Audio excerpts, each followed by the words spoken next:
अस्सलाम वालेकुम students, welcome back to our studying zone. उम्मीद है आप सब खैरियत से होंगे। आज हम ENG 5 to 4 में डिस्कस करने जा रहे हैं लेक्चर नंबर 29। अगर आप चैनल पर नए हैं तो जल्दी से चैनल को सब्सक्राइब कर दें और वीडियो को अंत तक लाजमी देखा करें। Feminism and CDA, feminism and critical discourse analysis, और FCDA है फेमिनिस्ट क्रिटिकल डिस्कोर्स एनालिसिस। अब हमारे पास टॉपिक 1 है critical discourse analysis is a movement. यहाँ पर बच्चों इस पैराग्राफ में जो हाईलाइट है एक तो वो आपने अच्छे से कर लेने, और मैं आपको अगर इन शॉर्ट बताऊँ तो यहाँ पर जो हमारे पास है ना कि क्रिटिकल डिस्कोर्स एनालिसिस क्या है। क्रिटिकल डिस्कोर्स एनालिसिस एक मूवमेंट है जो सोसाइटी की उन प्रॉब्लम्स को समझने की कोशिश करती है जो कि लैंग्वेज के ज़रिए बनती हैं, जिसमें डिस्क्रिमिनेशन है, डिसएडवांटेजेस हैं and dominance with the aim of contributing to broader. ये हमारे पास लिखी हुई हैं कौन कौन सी प्रॉब्लम है। सोशल प्रॉब्लम जो कि डिस्क्रिमिनेशन, डिसएडवांटेजेस एंड डोमिनेंस, ये हमारे पास है। उसके बाद क्या हुआ कि CDA स्कॉलर जो है ना वो काफ़ी अरसे से जेंडर बेस्ड इनइक्वालिटी को स्टडी कर रहे हैं, जैसे कि वैन डिजिक और फेयरक्लॉफ यहाँ पर लिखे हुए हैं। वैन डिजिक, फेयरक्लॉफ और मिल्ड्रिक और वुडिक 2011 में इन्होंने क्या कहा। इन्होंने कहा कि ये स्टडीज़ उन डिस्कोर्सेज को देखती हैं जो मर्दों और औरतों के दरमियान ना पावर को इम्बैलेंस क्रिएट करते हैं। और जो फेमिनिस्ट CDA है ना, फेमिनिस्ट FCDA जो है वो एक क्या है, वो एक पॉलिटिकल नज़रिया, आप समझ लें, एक पॉलिटिकल पर्सपेक्टिव है। Feminist CDA is a political perspective which investigate the complex and diverse. वो एक क्या चीज़ है, एक पॉलिटिकल पर्सपेक्टिव है, एक पॉलिटिकल नज़रिया है। ये देखते हैं कि जेंडर आइडियोलॉजी जो है वो कैसे पावर इम्बैलेंस को ना कॉमन सेंस बना देता है, यानी लोगों को लगता है कि ये तो बिल्कुल नॉर्मल है। FCD का काम है उन डिस्कोर्सेज को समझना और चैलेंज करना जो जेंडर इनइक्वालिटी को बराबर रखते हैं। अब ऑब्जेक्टिव्स ऑफ FCD क्या है। यहाँ पर ऑब्जेक्टिव्स इसके ये हैं कि to demystify and challenge discourses that continue to button standard social order in various way which harm and forceless social progressive possibility for individual and groups. यहाँ पर हमारे पास क्या लिखा हुआ है कि उन चीज़ सोशल जस्टिस और ट्रांसफॉर्मेशन पर फोकस करना, इसके जो ऑब्जेक्टिव है FCDA के, और ऐसे डिस्कोर्सेज को ख़त्म करना जो जेंडर इनइक्वालिटी को प्रमोट करते हैं। ठीक है। उसके बाद हमारे पास the term feminist in feminist CDA is focusing on a gender as an object of CDA, या कर लिया CDA। FCDA is driven as much by current feminist epistemology and practice as it is by CDA principles. ये उसके बाद FCD not only inherit historical it's critical. अब यहाँ जो है ना फेमिनिस्ट जो लफ्ज़ है FCDA, इसमें ना जो फेमिनिस्ट लफ्ज़ है ये FCDA में क्यों यूज़ होता है, तो यहाँ पर ये है। तो term feminist in feminist CDA ये किस चीज़ पे फोकस करता है। यहाँ इसका मतलब ये है कि FCDA का रिसर्च जो है वो क्या है, वो फोकस उसका जेंडर्ड होता है। ठीक है। The term feminist in feminist CDA is focusing on gender. जो फेमिनिस्ट का वर्ड CDA में यूज़ किया गया उसका फोकस क्या है, जेंडर है। यानी जब CDA जेंडर के बारे में स्टडी करता है तो उसको हम क्या कहते हैं, उसको हम फेमिनिस्ट CDA कहते हैं, फेमिनिस्ट क्रिटिकल डिस्कोर्स एनालिसिस कहते हैं। पर हमारे पास है कि FCD not only inherit historically it's critically impetus from the Frankfurt schools via CDA। FCDA ने फ्रैंकफर्ट स्कूल जो है ना, फ्रैंकफर्ट स्कूल से क्रिटिकल नज़रिया लिया, ये कर लेंगी, और ये वही स्कूल है जो कि जहाँ से FCDA आया था। अब FCDA को ना मॉडर्न फेमिनिस्ट थ्योरीज भी गाइड करती हैं, और वो कौन कौन सी हैं, जैसे कि यहाँ पर हमारे पास लिखी हुई हैं, जो है कि हैं post structural theories, transnational feminism, queer theory, post colonial theory, intersectional theory. और ये थ्योरीज क्या हैं, ये थ्योरी ज़्यादातर ना थर्ड वेव फेमिनिज्म के अंदर आती हैं, मॉडर्न फेमिनिस्ट मूवमेंट का पार्ट हैं। ठीक है। यहाँ पर आपके पास लिखे हुए हैं feminist current uptake of post structure, ये associated with the third wave FCDA then share the view of the individual negotiate between the multiple social identities are given. ठीक है। ये वुडक 2003 की जो है ना अंडरलाइन है, ये सारी लाइंस है। तो FCDA को मॉडर्न फेमिनिस्ट थ्योरीज भी गाइड करती हैं, और वो कौन कौन सी हैं, वो ये 4-5 हैं। और ये थ्योरीज किसके अंदर आती हैं, ये उसके थर्ड वेव फेमिनिज्म्स के अंदर आ जाती हैं। नेक्स्ट अगर हमारे पास social categories of women women far from being universal fixed and binary और डाइवर्स। अब FCDA के मुताबिक लोग सिर्फ एक आइडेंटिटी नहीं रखते, वो अलग अलग सोशल आइडेंटिटीज़ को एक साथ लेके चलते हैं। ये वुडिक की स्टेटमेंट थी 2003 में। ठीक है। फिर वुमेन और जो मैन है ना उनकी कैटेगरी फिक्स नहीं है। ये जो है ना ये कैटेगरीज हैं, ये फिक्स नहीं है, ये चेंज होती रहती हैं, हर कल्चर और कॉन्टेक्स्ट में अलग होती हैं। एक ही जैसे एक ही नज़रिए से हम सब एक ही जो डेफिनेशन है वो सब पे अप्लाई नहीं की जा सकती।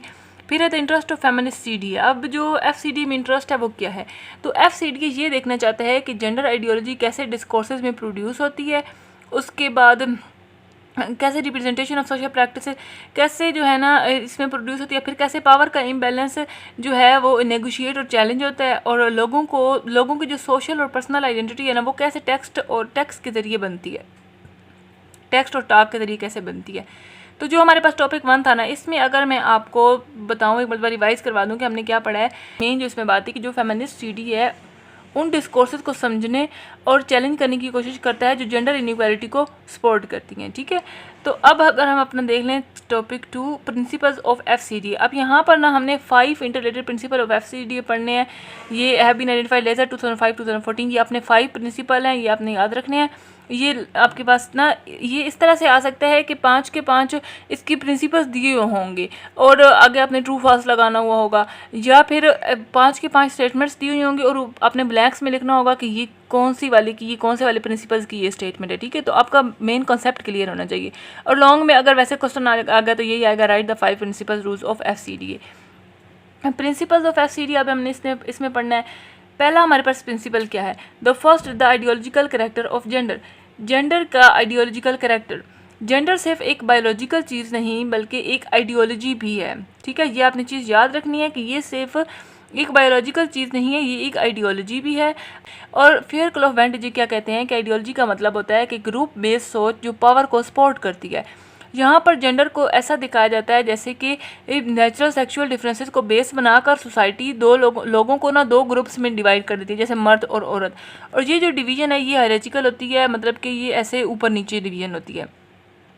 अब नेक्स्ट अगर हम यहाँ पे पढ़ लें कि जो जेंडर है ना वो अक्सर आइडेंटिटी जैसे रेस, क्लास, एज, कल्चर्स के साथ मिलके काम करती हैं। इसलिए सब लोग का जो जेंडर का एक्सपीरियंसेस है वो एक जैसा नहीं होता है, ठीक है। हो गया आपका ये वाला। नेक्स्ट है हमारे पास second, power is central focus in critical investigation of gender identities and relation. तो यहाँ पर हम क्या कह लें कि पावर का जो सेंट्रल फोकस है वो, ठीक है। तो अब यहाँ पर क्या है, अब यहाँ पर ना जेंडर आइडेंटिटीज और रिलेशंस में पावर बहुत इंपॉर्टेंट है। FCDA जो है वो पावर को 2 तरीकों से देखता है। Two conceptions of power has been valuable to FCDA। ये आपने चीज़ याद रखनी है, 2 कंसेप्शन है, 2 कंसेप्ट हैं। एक है पैट्रियार्की का कंसेप्ट जो मिल्स ने दिया था, और दूसरा है फोकाल्ट का जो भी नजरिया हमारे पास है नोशन 1977 में। अब अगर हम पहले पढ़ लें मिल्स का 2008 में जो ये था पैट्रियार्की का। पैट्रियार्की एक सिस्टम है जो मर्दों को ज़्यादा पावर देता है और औरतों को नीचे दिखाता है, औरतों को कम पावर देता है।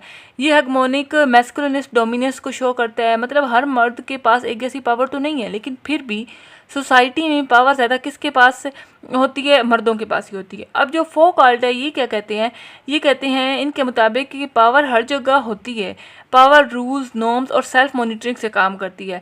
फेमिनिस्ट ने ना फोकाल्ट का ये आइडिया यूज़ किया ताकि समझ सके कि जो जेंडर्ड पावर मॉडर्न सोसाइटीज़ में वो कैसे रहती है और दोनों पावर्स के कंसेप्ट मिलकर ना जेंडर पॉलिटिक्स को कैसे शेप करती हैं। अब जो ये दोनों अप्रोचेस थी ना, both approaches to prove power also raise critical questions of resistance and construction. जो ये दोनों पावर्स थी, अब ये सवाल उठाती हैं कि लोग कैसे रेजिस्ट करते हैं, कैसे मुकाबला करते हैं और लेते हैं। ये जो चीज़ें हैं ना ये सवाल उठाती हैं कुछ, जो कि हमारे पास ये दोनों अप्रोचेस हैं, जो एक मिल्स की है और दूसरी हमारे पास है फोकाल्ट की। मैं कौन सा नाम बोल रही थी, फेयर क्लॉ बोल रही थी, फोकाल्ट है। अब जो थर्ड हमारे पास है ना FCDA।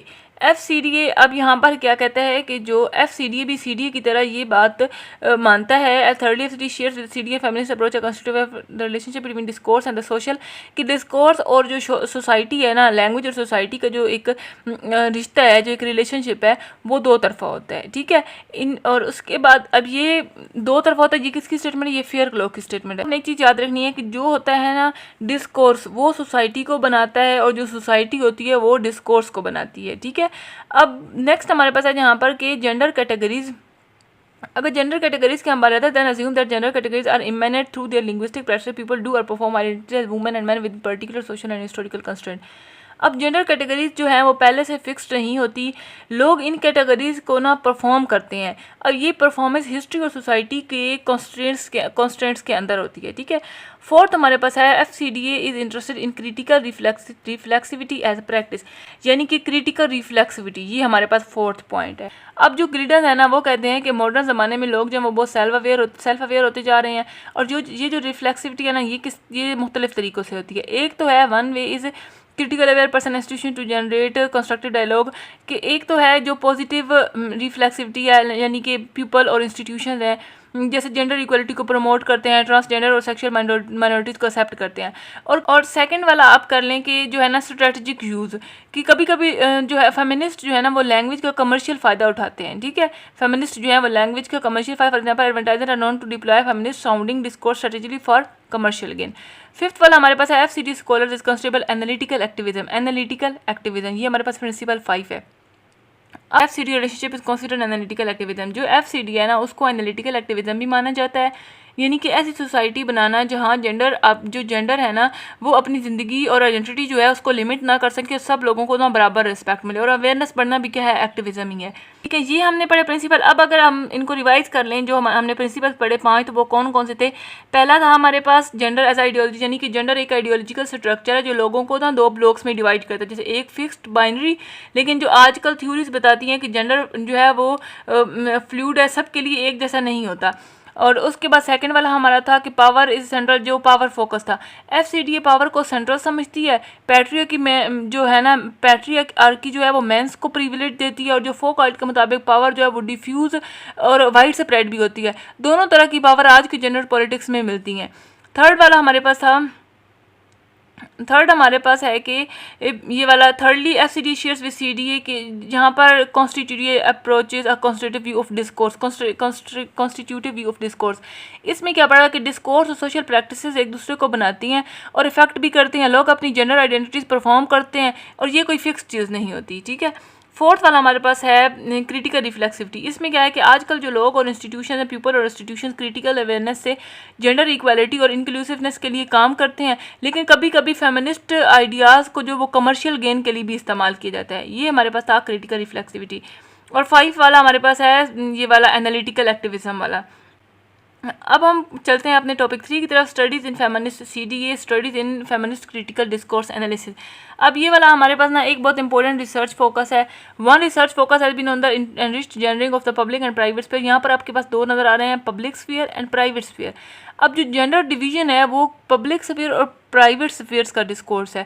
पब्लिक स्फीयर्स क्या होता है, इसका मतलब होता है पब्लिक को आपको समझ आनी चाहिए, पब्लिक मर्दों से रिलेटेड ही है।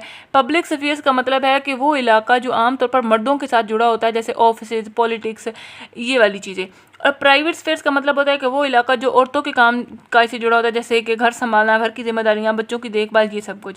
अब यहाँ पर एक वर्ड हमारे पास यूज हुआ है, gender dichotomization of public and domestic sphere. Gender dichotomization क्या होता है, इसका मतलब होता है कि 2 मुख्तलिफ हिस्सों में तकसीम करना। और यहाँ जेंडर डाइकोटोमाइजेशन से मुराद है कि काम को ना मर्द और औरत के हिसाब से अलग अलग सोचना, ये है जेंडर डाइकोटोमाइजेशन ऑफ पब्लिक। मेरे पास ये दिया हुआ है मैकोनी 2013, इसकी स्टडी क्या है। मैकोनी ने ना जो जिम्बाब्वियन कपल था ना, जो उसका डिस्कोर्स एनालाइज किया, जो कि यूके माइग्रेट हुए थे और दोनों पार्टनर्स ही काम करते थे।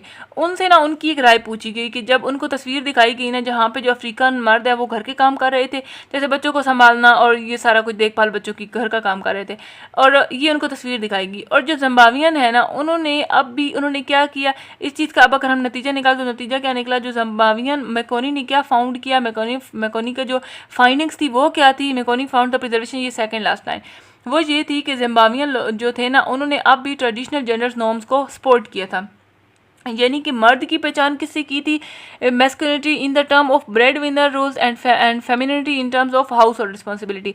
ब्रेड विनर यानी जो है ना जॉब करने वाला और जिसके सारे घर चल रहा हो, और औरत की पहचान कैसे की गई कि बच्चों की जिम्मेदारी वगैरह और हाउस होल्ड जो भी रिस्पॉन्सिबिलिटीज होती हैं। जी अब यहाँ पर देखें the gender identity of Zimbabwean men's was perceived to have been threatened due to migration.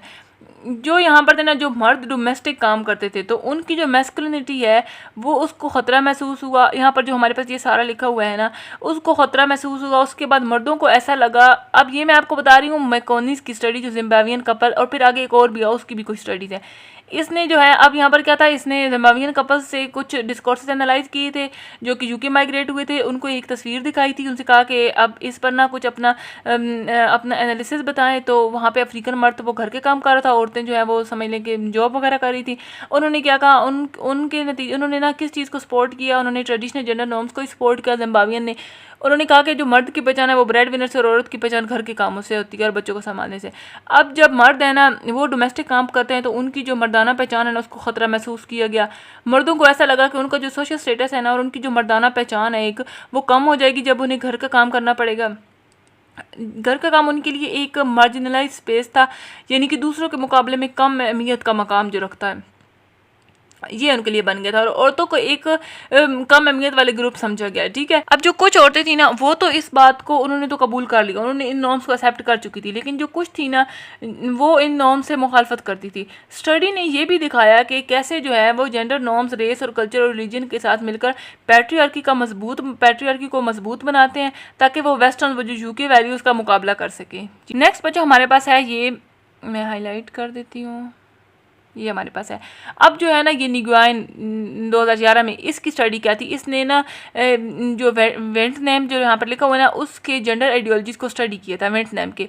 अब वेंटनैम में क्या होता था, वेंटनैम में जो औरतों को ना पब्लिक स्फीयर में काम करने की इजाज़त और हौसला अफजाई दी गई। अब और उस मगर क्या हुआ था, पब्लिक स्फीयर्स में औरतों की पार्टिसिपेशन को नेशनल डेवलपमेंट से जोड़ा गया, ना कि उनकी जो अपनी सेल्फ एक्चुअलाइजेशन है ना, जो उनकी अपनी शनाख्त है उससे, जो कि उनकी अपनी खुशी है उससे। जो प्राइवेट स्फीयर है उनको क्या किया गया, प्राइवेट स्फीयर को फिर भी सिर्फ औरतों की जिम्मेदारी ही रहा। पब्लिक स्फीयर्स में औरतों को पार्टिसिपेशन दी गई, मतलब उनको एक कौमी तरक्की से जोड़ा गया, लेकिन क्या था प्राइवेट स्फीयर भी उनकी ही जिम्मेदारी थी।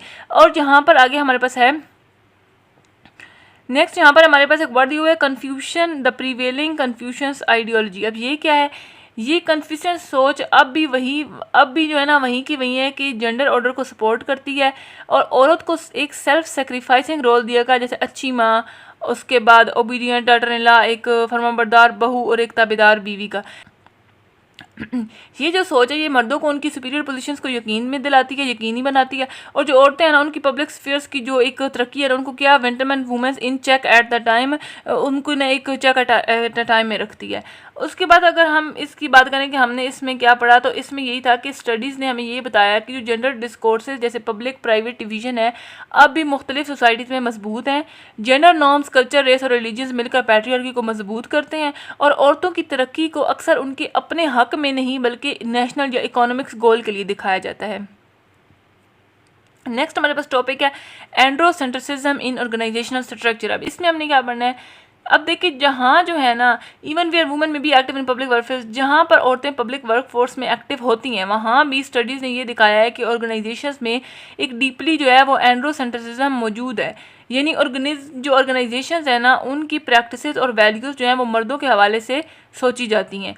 फेमिनिस्ट सीडीए ने ये भी दिखाया कि जो प्रोग्रेसिव चेंजेस आए हैं जैसे जेंडर मेन स्ट्रीमिंग का था वो औरतों पर क्या असर हुआ और उनकी एम्प्लॉयमेंट और लीडरशिप पर क्या असर हुआ। ठीक है, ये देखें, feminist CD also investigate more progressive organisational changes in order to understand whether and how this affected women in employment including leadership. उनकी एम्प्लॉयमेंट पर क्या असर हुआ, उनकी लीडरशिप पर क्या असर हुआ।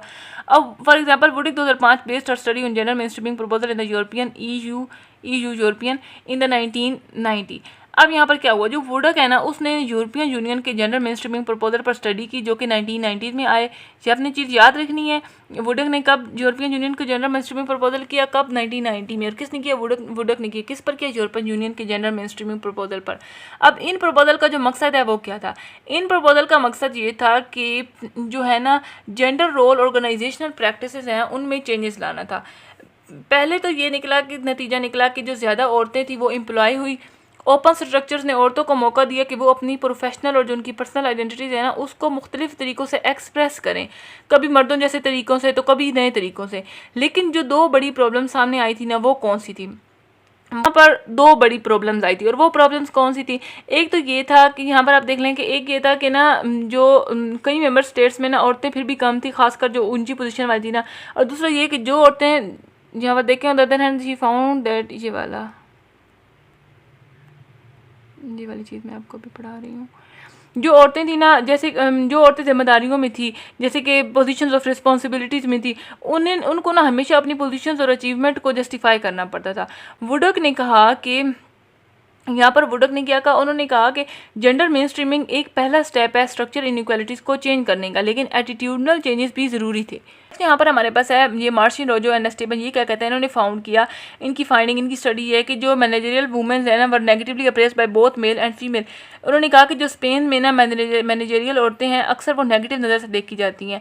अगर औरत जो है वो मर्दों जैसे ट्रेडिशनल मैनेजमेंट स्टाइल अपनाए तो उससे क्या कहा जाएगा, उससे कहा जाएगा कि ओवर जीलस या उसको ना और एग्रेसिव कहा जाता है। ठीक है, और फिर है कि अगर जो औरतें हैं ना वो अगर if women's leader adopt traditional masculine styles of management they were perceived as overzealous and aggressive, जी कि उनको ओवर जीलस और एग्रेसिव कहा जाता है। और अगर वो ना मर्दों जैसे ट्रेडिशनल मैनेजमेंट स्टाइल अपनाएं तो, और अगर औरत मुख्तलिफ तरीके अपनाएं तो उससे क्या कहा जाता है, उसे कमज़ोर कहा जाता है। इन सारी चीज़ों का रिजल्ट क्या निकला था? Result it was found that Spanish women, इसका नतीजा ये निकला कि जो स्पेनिश औरतें हैं वो अथॉरिटी चलाते हुए हमेशा जगल करती रही, ठीक है। और डर होता था कि कहीं वो कोलीग्स को नाराज़ ना कर दें, इस वजह से उनका जो सोशल आइसोलेशन होता था ना, उनको रिकॉग्निशन और प्रमोशन मिलना जो है वो मुश्किल होता था। ये आपने याद रखनी है कि इस चीज़ का नतीजा क्या निकला था। उसके बाद है यहाँ पर हमारे पास, यही था जी हमारे पास है लेक्चर नंबर 29। इसमें अगर हम देख लें कि हमारे पास क्वेश्चंस कौन कौन से बन रहे हैं इंपॉर्टेंट, अगर आपने चैनल को सब्सक्राइब नहीं किया तो जल्दी से चैनल को सब्सक्राइब कर दें और कमेंट ज़रूर किया करें। प्रिंस, ये तो टॉपिक 2 है। टॉपिक 1 में हमारे पास क्या है कि जो फेमिनिस्ट सीडीए वो क्या है। तो बच्चों, फेमिनिस्ट सीडीए क्या है? एक पॉलिटिकल पर्सपेक्टिव है जो कि क्या करता है, जो देखता है कि कैसे जेंडर आइडियोलॉजी पावर इनइक्वालिटीज़ को कॉमन सेंस बनाती है और उनको चैलेंजेस करती है। इसका मकसद क्या था? सोशल जस्टिस और ट्रांसफॉर्मेशन है। उसके बाद जो हमारे पास 5 प्रिंसिपल्स थे एफसीडीए के, वो कौन से हैं? एक था जेंडर आइडियोलॉजी, फिर था पावर का सेंट्रल फोकस, और उसके बाद डिस्कर्सिव का वो कॉन्स्टिट्यूटिव रोल, और उसके बाद क्रिटिकल रिफ्लेक्सिविटी, और 5th वाला था एनालिटिकल एक्टिविज्म वाला। फिर यहाँ पर हमारे पास है नेक्स्ट, यहाँ पर था कि जो है ना पैट्रियार्की, उसका क्या मतलब है। तो इसका ये पैट्रियार्की एक सोशल सिस्टम है जो मेंस को प्रिविलेज देता है और औरतों को डिसएडवांटेजेस करता है, ठीक है। उसके बाद यहाँ पर जो मैकोनी की हमने यहाँ पर पढ़ी थी, ये जो आपने ये जिम्बाब्वियन वाला है, और उसके बाद इसने किया था जो न्यूगियन का स्टडी थी, ये कर लेनी है। और फेमिनिस्ट एफसीडीए की क्या है ये आपने याद रखना है। फेमिनिस्ट क्रिटिकल डिस्कोर्स एनालिसिस है, और ईयू यूरोपियन है, यूरोपियन यूनियन है। जो एफसीडी है उसका मेन ऑब्जेक्टिव क्या था? तो एफसीडी का मेन ऑब्जेक्टिव ये था, उसका मेन ऑब्जेक्टिव डिस्कोर्स को चैलेंज करना है जो कि जेंडर सोशल ऑर्डर्स को रीइंफोर्स करता है, और बस यही था। तो ये था जी हमारा आज का lecture. I hope everything is clear now. मिलते हैं जी नेक्स्ट लेक्चर नंबर 30 के साथ। तब तक अपना ख्याल रखिए, मुझे अपनी दुआओं में याद रखिएगा। अल्लाह हाफिज़।